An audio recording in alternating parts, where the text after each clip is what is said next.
Well, now we joined the discussion, and I would, of course, like to hear from you. What are your questions, your ideas, your comments on what has already been said?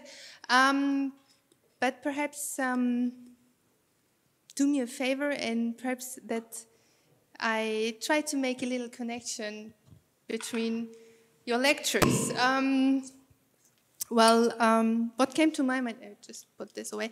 Then we have the work, and here we have, the point of mortality, being vulnerable,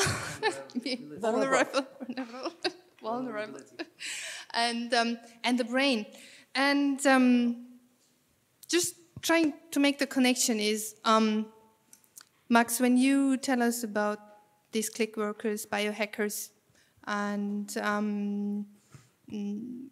gig workers, all this, and I ask myself, what is a profession today? And then with a view on what you have said is when we see the biological continued evolvement of the human body, even what concerns the brain, and the brain getting smaller, but our body is getting taller. Was it the way? I was surprised as well. How can we, when our brain is deteriorating, how is kind of work and profession and the involvement of profession really getting together then with the involvement of the body when the brain kind of says goodbye? Well, I don't think it's going to go away completely. I think what it means is that the parts of the brains that has been unnecessary is kind of just sloughing off like dead skin. Which one are unnecessary then, which are not so important, where nature says, okay. Not everything in the brain is used, right? I mean, it's just like, it's a lot of stuff there, padding there, and then you take a look at the electrical circuitry of the brain, you see what the areas of working. Not all of the brain. A lot of the brain is just, padding to protect it. So I was just looking at my notes here, but you were going to go answer. We had an interesting discussion over lunch break when someone asked me exactly about the certain skills going away through digitization. It's a very typical example that probably a lot of ourselves have experienced, and it's when you unlearn to navigate through the common space, but you do know how to use Google Maps, for example, or there's also Apple Maps that not many people use, so let's stay with Google Maps. For me, that's of course something we all remember and experience, that, and you should never use both at the same time. Either use your head or use Google Maps. Don't use both at the same time. You'll never get there. That's always great confusion. But I'm interested in, and I don't think that's a bad thing, obviously. I think that's just a natural development. But I'm interested in questions of agency and control and who has access to our tools and to our means of production in the context of the workers, and that I think is obviously there is a difference between knowing how to navigate. That's a tool that we have access and agency over, ideally. But for example, Google Maps or Apple Maps, we don't have that much agency or no agency at all in it. So I think that's what I'm interested in.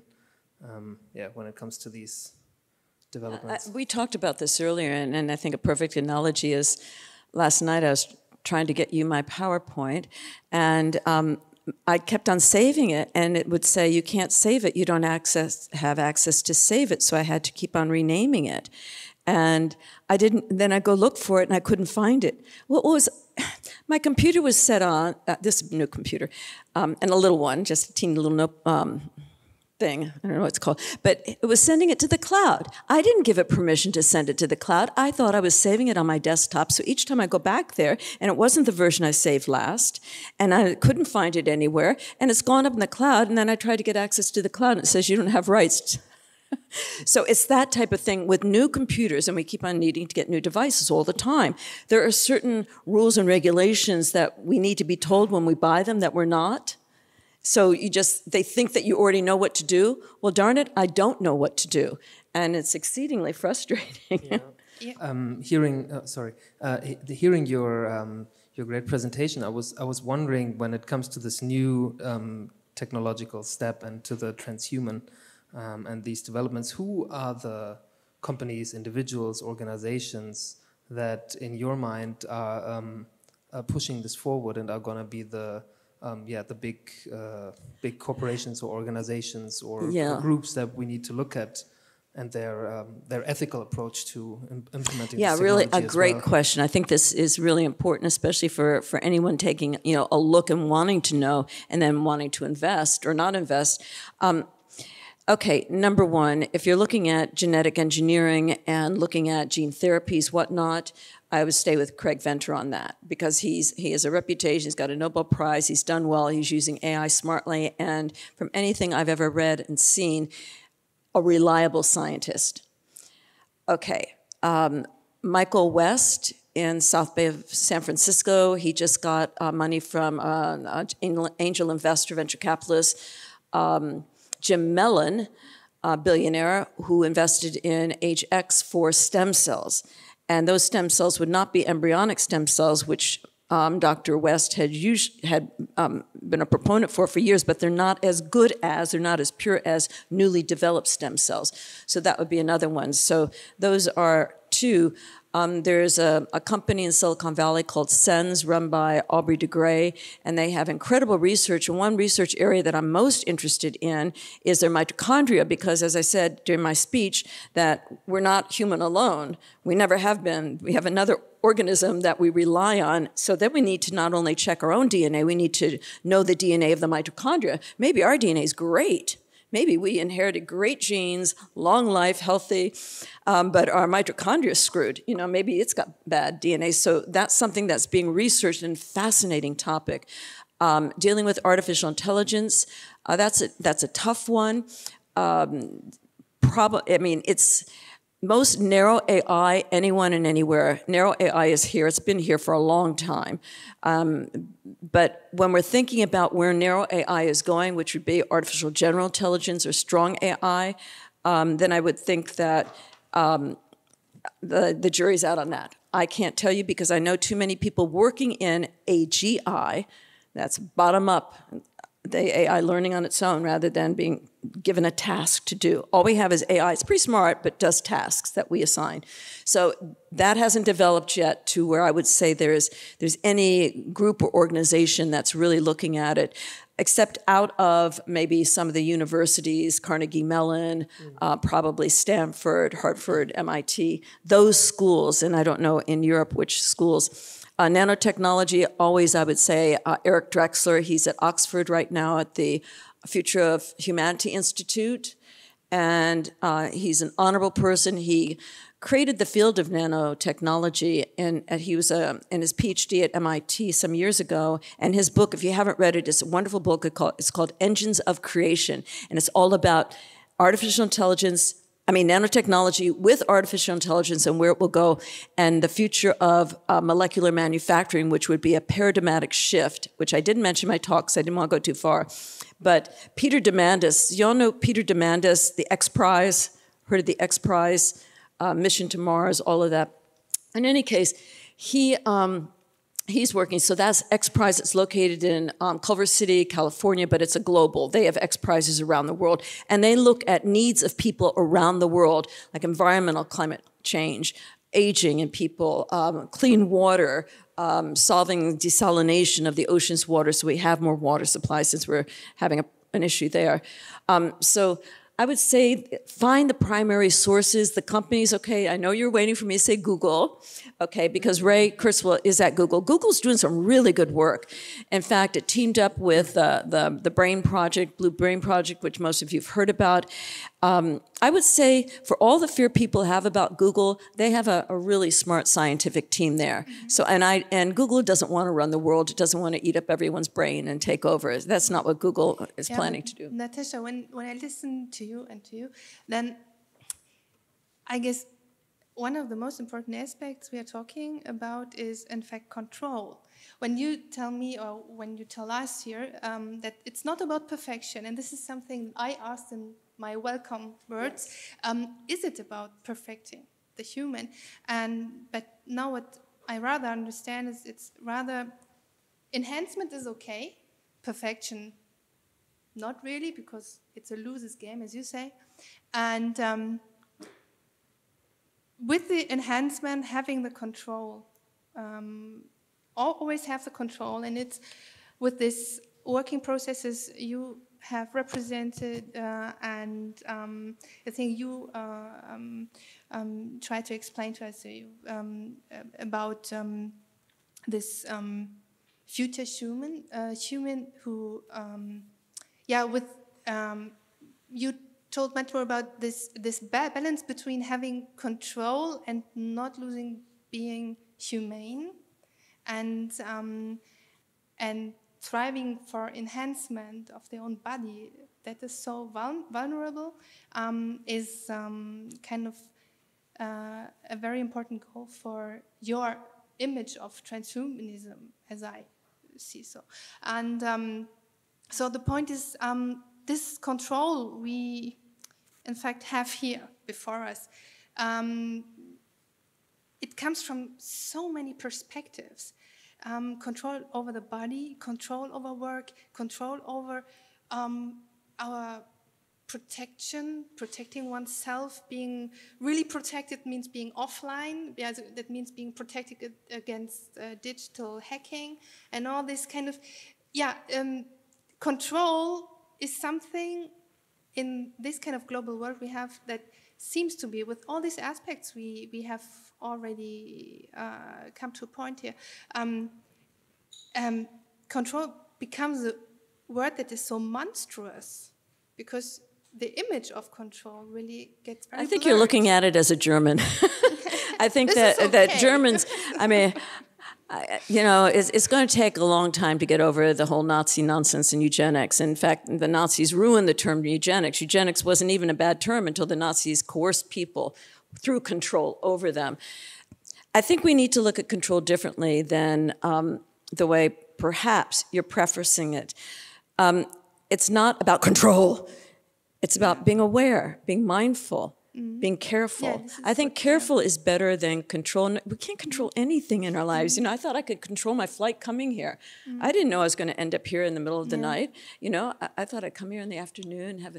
We can't control anything. All we can control is our behavior and how we react to things. And that's hard enough in itself. Just the thought that Max kind of introduced with this guy, Tim Cannon, the DIY cyborg. Yeah. I think talking about control and agency, I think it's, look, digitization might seem, and transhumanism and the technological progress might seem something really abstract and complex and difficult, but I think it's really easy to look at it in a pragmatic way. We need to look at what these, and you mentioned this, artificial intelligence is already here, narrow artificial intelligence. And we can look at these systems and what they do today. And the agency we have on them, looking at platform economy, the agency that we have there, the chances that it gives us as a democratic society, and the threat that it poses. So I think, for example, looking at artificial intelligence, just to maybe pick one example to make it more concrete, we do see already today in artificial intelligence, when it is used in certain contexts that it can actually enhance the discriminatory effects that we already have in society today. Now, what do I mean by that? For example, when artificial intelligence is used in the criminal system, there is many examples with predictive policing systems that when the algorithms in artificial intelligence, they discriminate against black people, people of color, in the United States. Same thing in the health system. There have been examples in artificial intelligence being used as a therapy recommendation system, and great studies have shown that discriminated also people of color.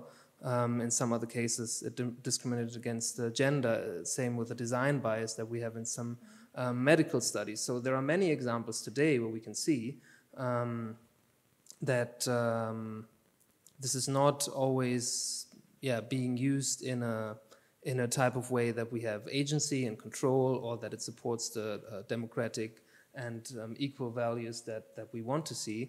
Of course, there is great possibilities attached to it, but I think it's really the best and pragmatic way to look at the systems in place today that are kind of the base of the technologies that we're going to see. But I guess this would be now a very good aspect, in fact, to open up a little bit now to the audience. I just want to say one comment there.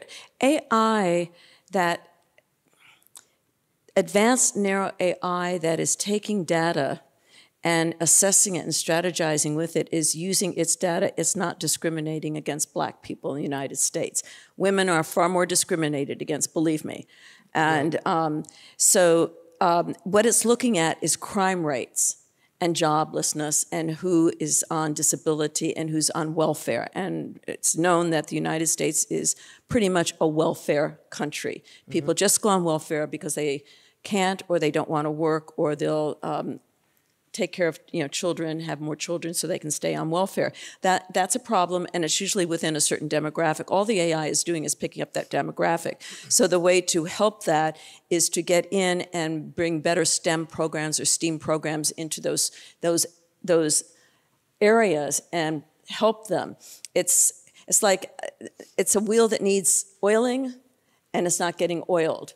And no one is to blame but those demographics within their own constituencies. No, sorry, but that's not correct in that specific case. I think it's important to see technology is never neutral. It's the people that are putting it in place. And this, of course, AI in general is not discriminating against anyone. But this specific case, there has been a study by Zaid Obermeier and colleagues that clearly showed that the way this algorithmic system was in use, it discriminated against black people. Now, I would find that hard to believe. No, we don't want to debate you on it because that deters. But let me add to this. The great thing about the study is they also showed where to tweak the algorithm, where to change the system, and how the people that implemented this technology adapted it, that then it actually became a very good system to reference people to medical care. So what I'm saying is it's always about the people that implement this technology. Did they think about everything? Did they not think about everything? Okay, so you're going back to the programmers who programmed the AI and what they fed into the AI in programming it? The questions they asked the system. I can reference you the specific study later, but I guess that's... I think maybe the questions they were asked were pointed. That's a very important thing. So that's why I'm specifically interested in who are the people implementing this technology. Do they think about everything? Do they, Yeah, and I think that's one of the core issues in looking at machine ethics. We had our bioethics for a long time. Now bioethics is kind of passé, and machine ethics is becoming the new big field for people to jump on the bandwagon of. But even in there, and what concerns me is people are bringing their moral views into it rather than objectivity and critical thinking, so that they come in with a bias. And so when designing a spectrum of machine ethicists in machine learning or in AI, it has to be a broad sweep of society, of culture, and not just a group of all white men. Like in the United States, President George W. Bush's bioethics committee, all white Christian men, and they were telling everyone else what to do with their bodies. And that was pretty pathetic. That's one of the we have to make sure that never happens again. That's one of the main recommendations, as a matter of fact, that ethical and moral philosophers tend to give to programmers, that they need to stem from. But programmers don't want to hear it. Where I teach at a it's a computer science school. It's AI, robotics, and cybersecurity and gaming. Okay, and I teach ethics, and I've had students say to me, "What do I need to learn ethics for?" Yeah. And so they're not teaching it in those departments. Now, maybe at higher level schools, maybe at like high-end schools, they are teaching that. But the humanities, we've gotten off on the STEM. We need science, technology, engineering, and mathematics. Okay, great. Yeah, STEM is great. That's great. But come on, where are the humanities? and the ethics and the human care that needs to be reiterated. Students. But Natasha, yeah. I guess this is really now the open window, I guess, for our audience. Hey. I guess there are a lot of questions and ideas, so please ask. And there is a first question, or comment, or idea.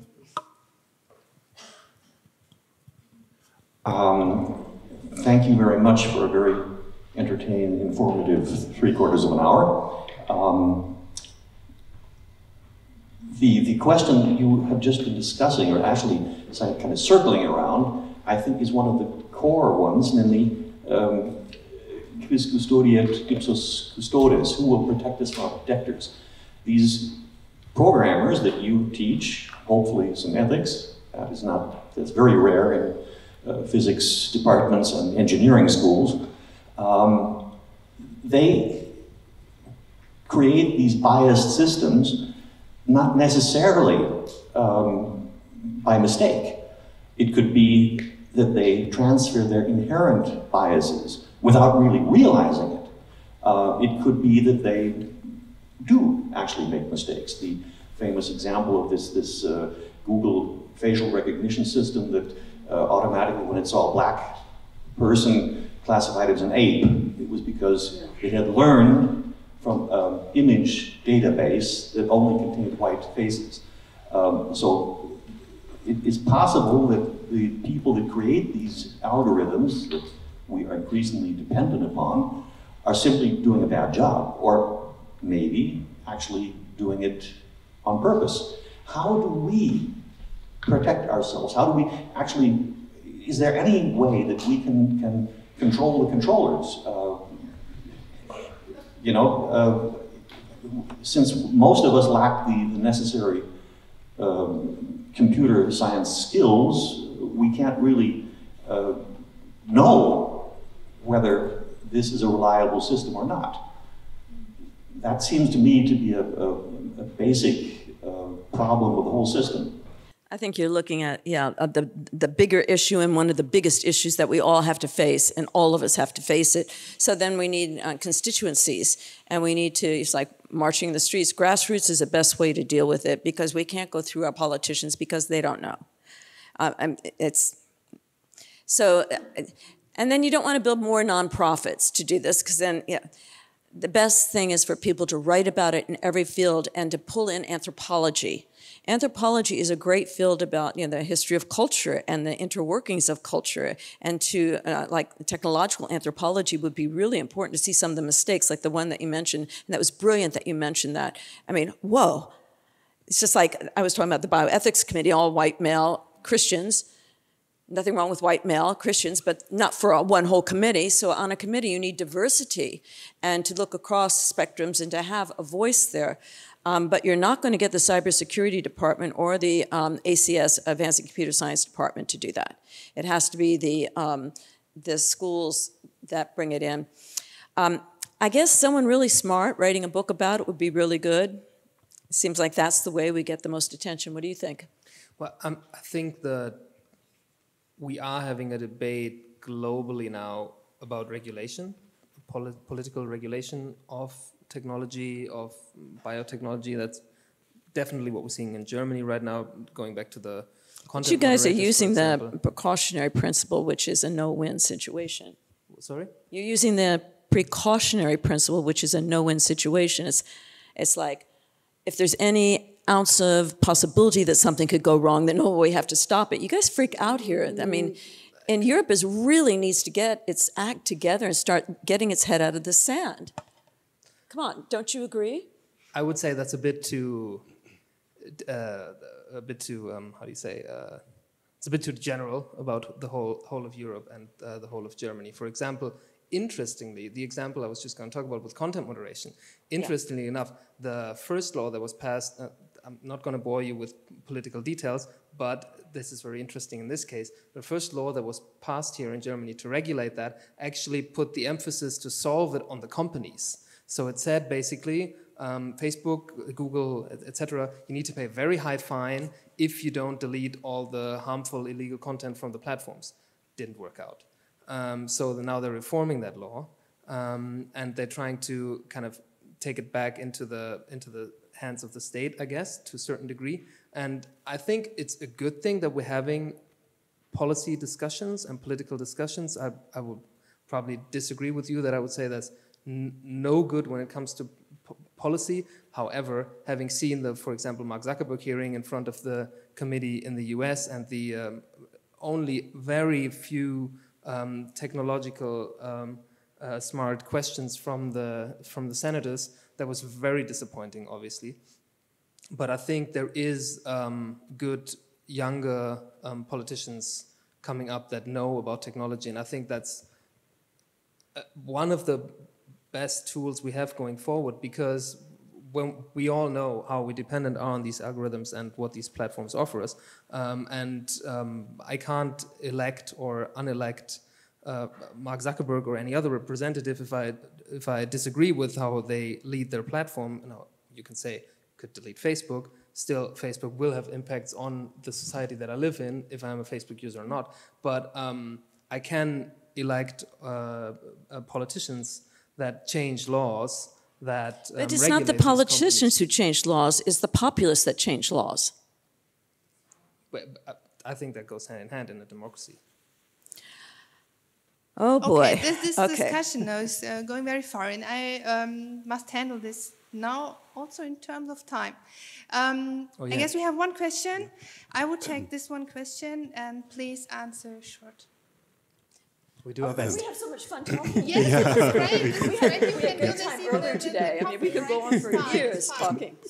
Forgive me, this is just a small comment, because I work with image detection with my students a lot, and I do these things, and I do not train these algorithms only with white male faces. I train them with as many faces of many people I can.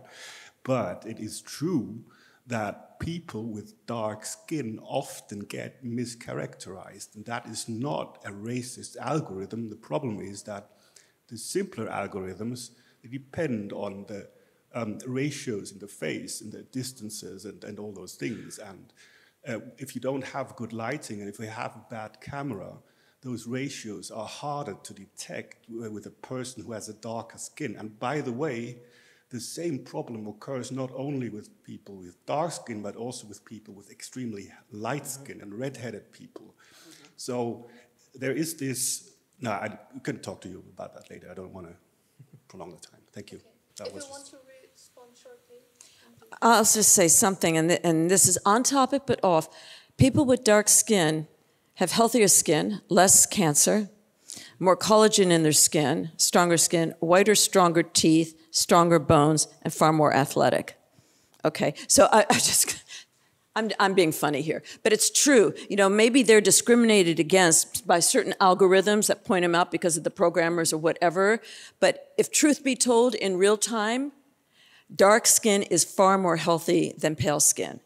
Yeah, but they're not discriminated against by the algorithms, at least I make, I must say. It's just I know, I understand what you're saying, that they're showing problem. an unbiased algorithm.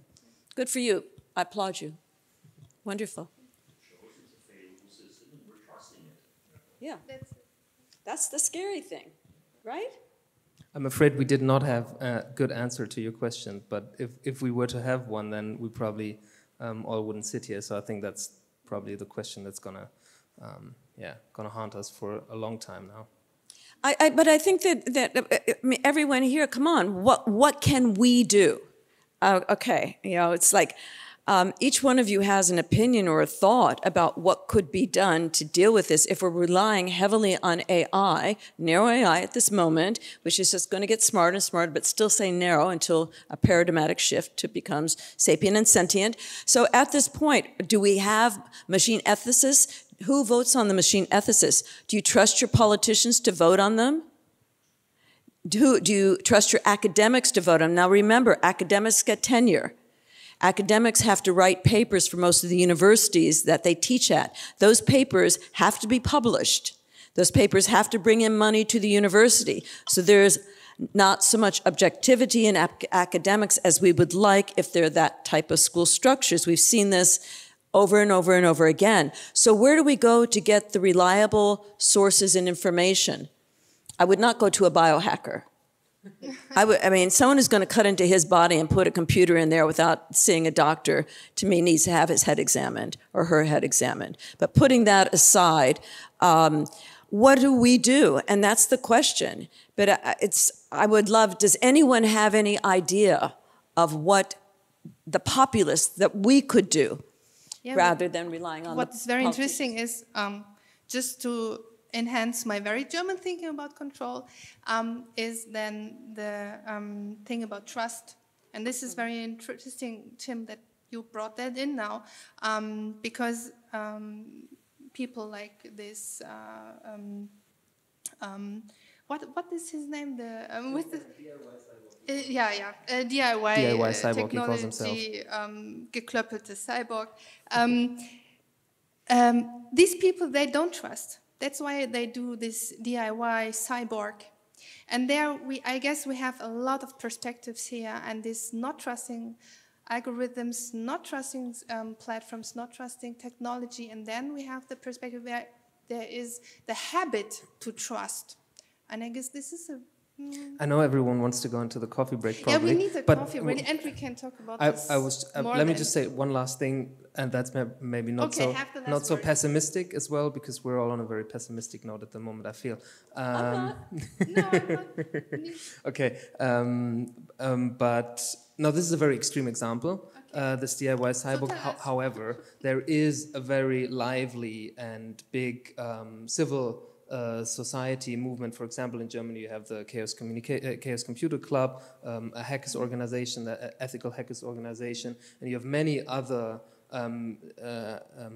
organizations that are engaging in exactly these questions that we're debating now. So there is definitely hope for good ideas of how to deal with these issues, and I think we all need to get more knowledgeable about technology. It's a language that needs to be taught better and learned better by the more the better.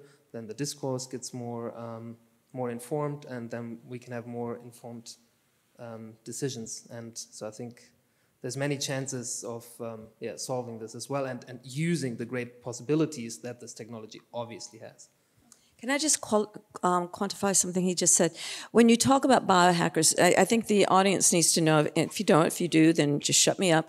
There's an array of different fields within this whole body modification. There's grinders, there's body hackers, there's DIYers, and a list, bio artists, the list goes on and on.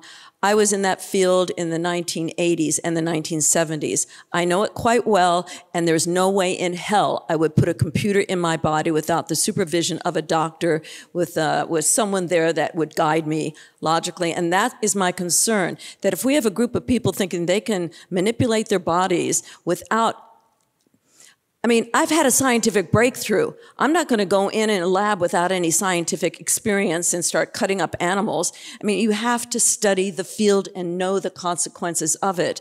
And a lot of biohackers, grinders, DIYers, they're doing it for effect. They're artists.